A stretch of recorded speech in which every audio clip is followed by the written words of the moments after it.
स्वामी माऊली म्हणतात, तुम्हाला चांगलं वागण्याची बुद्धी का नाही होत? तर कारण तुझं प्रारब्ध आहे. मी एका सेकंदामध्ये तुला ठिकाणावर आणू शकतो, पण त्यासाठी पूर्वजन्मीचा साठा असावा लागतो.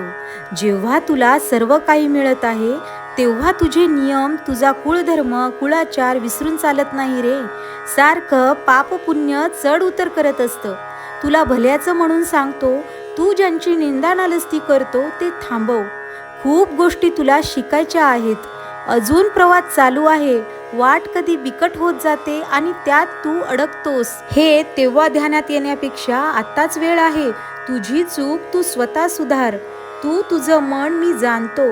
ही वेळ हातात धरलेल्या वाळूप्रमाणे निसटून जाईल. तेव्हाच आधीच तुला जे मिळालं ते जतन कर आणि जे पूर्वपुण्याईने मिळत आहे ते पाहायला शिक. उगाच स्वतःचा पेपर स्वतःच अवघड करू नये. इथे माझ्या नजरेतून कोणी सुटत नाही, हे लक्षात ठेव.